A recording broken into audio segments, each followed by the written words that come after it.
Salut les amis, une petite capsule pour vous parler de transformation physique, de changement d'état, une notion que vous connaissez de toute façon. Vous savez que avec de l'eau liquide, on peut former de la glace si on baisse suffisamment la température et qu'on passe sous une certaine température que vous connaissez, hein, qui est de 0 degré Celsius. Et vous savez qu'avec de l'eau liquide, on peut aussi former de la vapeur d'eau si on chauffe, si on augmente la température. Et vous savez que dans des conditions de pression atmosphérique normale, quoi, une atmosphère, euh, l'eau bout à 100 degrés Celsius. Donc voilà, donc l'objet de cette capsule, c'est de vous parler des transformations de physique et aussi de vous donner un angle, quelques aspects énergétiques par rapport à ça. Alors évidemment, les trois états de la matière, vous les connaissez, solide, liquide, gazeux. Vous savez que l'état solide, c'est l'état le plus organisé. On va dire que les entités sont très proches les unes des autres et sont reliées par des forces importantes. Vous savez que dans un liquide, c'est un état désordonné, mais les entités sont encore proches et s'influencent entre elles par des forces intermoléculaires. Alors que dans un état gazeux, on a un état beaucoup plus dispersé de la matière, où les distances entre les entités deviennent beaucoup plus grandes, et c'est un état beaucoup plus agité. Alors on passe d'un état à un autre par des transformations physiques dont les noms sont marqués en bleu et en rouge. Donc vous les connaissez, hein. De liquide à solide, c'est solidification, alors que le contraire de solide à liquide, c'est fusion, quelque chose qui fond. On passe d'un état solide à un état liquide. Entre liquide et gaz, vous connaissez bien aussi. Un liquide qui devient gazeux, on parle de vaporisation, alors que le contraire, on parle de liquéfaction. On peut aussi parler de condensation. Alors, un peu moins intuitif parce que on a moins d'exemples de la vie de tous les jours par rapport à ces transformations-là. C'est de solide directement à gaz ou de gaz à solide.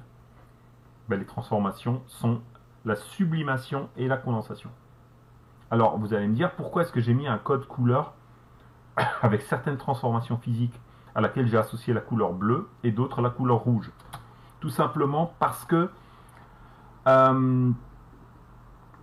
il y a certaines transformations physiques pour lesquelles il est nécessaire de fournir de l'énergie. Par exemple, un liquide, pour le transformer en gaz, vous devez fournir de l'énergie. Vous devez le chauffer à l'aide d'une plaque de cuisson, par exemple. Et en règle générale, vous devez toujours fournir de l'énergie quand vous passez d'un état qui est relativement ordonné et que vous cherchez à casser des liaisons pour le rendre plus désordonné.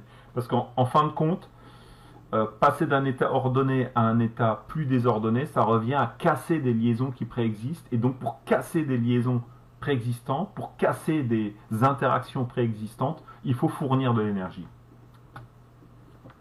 Alors que quand vous passez d'un état plus désordonné à un état plus ordonné, en réalité, là c'est le contraire. La transformation se fait en libérant de l'énergie. Donc on parle dans ce cas-là de réaction de transformation exothermique. Donc quand il faut fournir de l'énergie, on parle de transformation endothermique. Et quand la transformation elle-même dégage de l'énergie, on parle de transformation exothermique. Il existe un cas très particulier de transformation où il n'y a ni apport ni dégagement d'énergie, on parle de transformation athermique. C'est juste pour que vous connaissiez le terme. Alors on peut faire certains calculs de proportionnalité par rapport à ça, puisque pour un échantillon donné, ça je pense que ça vous paraît logique, il faudra fournir d'autant plus d'énergie que la masse de votre matière, de votre matériau est grand. Par exemple, pour faire bouillir 10 litres d'eau, il faudra certainement fournir plus d'énergie que si vous voulez faire bouillir que un demi-litre d'eau. Et ça, c'est donc la petite formule en orange en bas, c'est juste une formule de proportionnalité, puisque elle représente, par exemple, l'énergie qu'il faut fournir pour changer d'état la matière par rapport à 1 kg, parce que c'est le par kilogramme qui est important. Donc c'est le nombre de joules qu'il faut fournir pour 1 kg. Et donc si la masse est de 10 kg par exemple, c'est 10 fois plus. Et donc l'énergie thermique totale que vous avez à fournir, c'est ETH.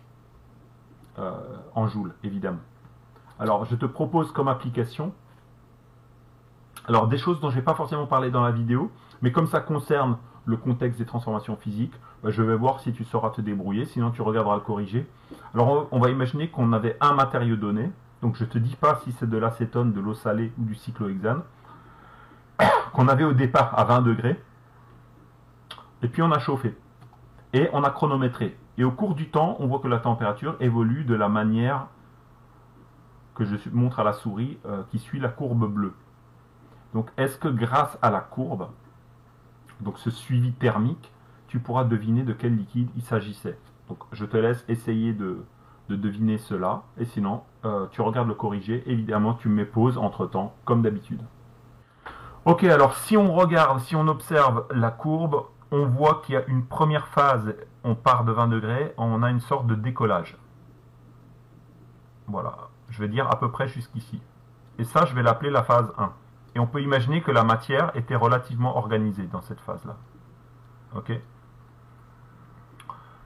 Et ensuite, alors je vais prendre peut-être une autre couleur. J'aime le risque parce que ma tablette me fait parfois des misères. Est-ce que je prendrais pas un petit rose? Si. En fait, on a une phase où en fait la température reste relativement stable, que je vais appeler la phase numéro 2. Ok. Et on a une troisième phase où je vais prendre du bleu du coup, où on a un redécollage de la courbe que je vais appeler la phase numéro 3. Et là on peut imaginer que c'est un état plus dispersé de la matière.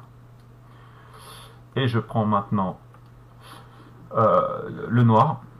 Alors du coup, on est parti d'un état plutôt organisé de la matière.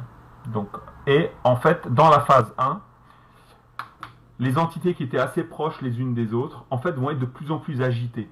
En fait, le fait de fournir de l'énergie, d'augmenter la température, ça va agiter de plus en plus les particules. Donc leur énergie cinétique va augmenter.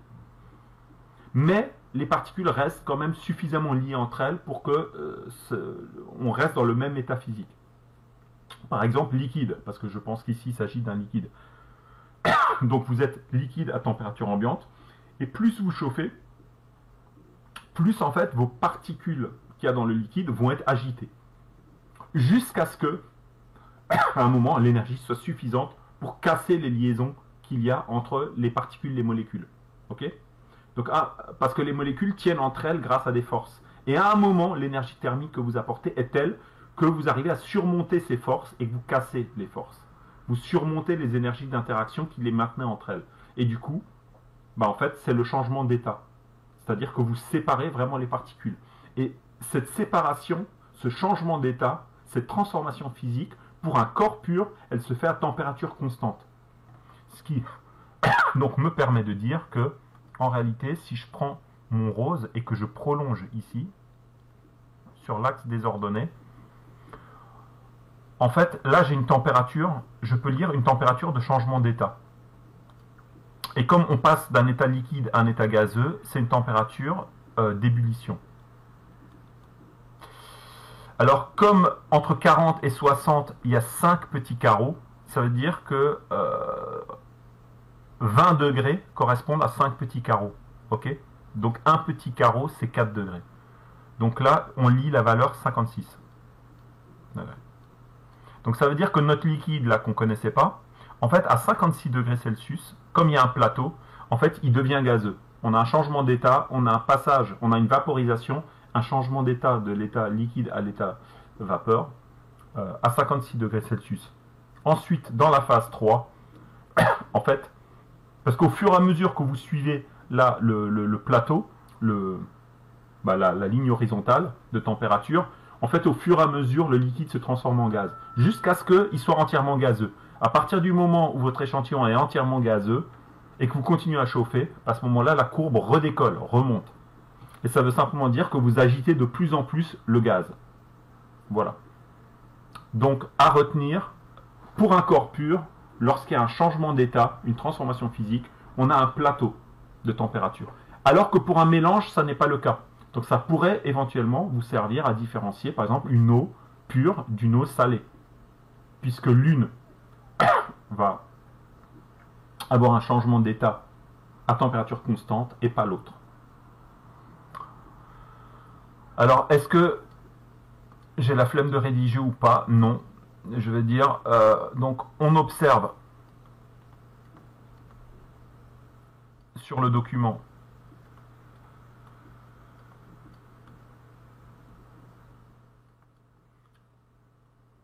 un plateau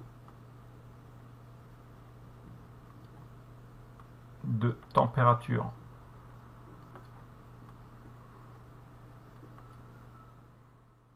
constante à 56 degrés Celsius, ce qui correspond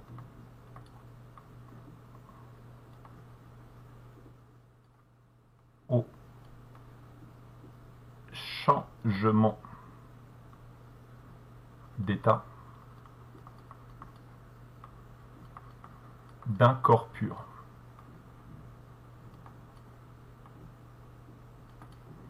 Ok. Donc là, ce qui est important, c'est plateau de température constante à 56 degrés. Or, dans le tableau,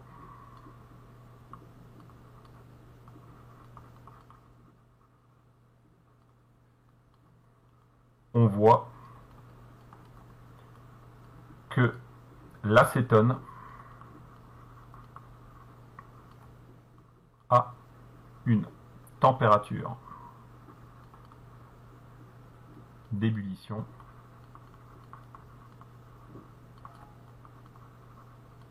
de 56 degrés Celsius. Donc acétone, température ébullition 56 degrés. Donc le liquide inconnu est de l'acétone. Alors on le dit d'autant plus facilement qu'il n'y a aucune autre valeur proche de 56 degrés dans le tableau. Vous voyez, les autres valeurs sont très éloignées. Donc il n'y a aucun doute possible. S'il y avait eu une autre valeur proche, il y aurait eu discussion. Donc on est bien passé d'un état, parce que l'ébullition ou la vaporisation se produit entre un état liquide et un état gazeux. Donc on est bien passé d'un état liquide à un état gazeux, d'un corps pur, d'acétone pur. Voilà. J'espère que vous avez bien compris comment on analyse ce type de courbe et à bientôt pour une prochaine vidéo.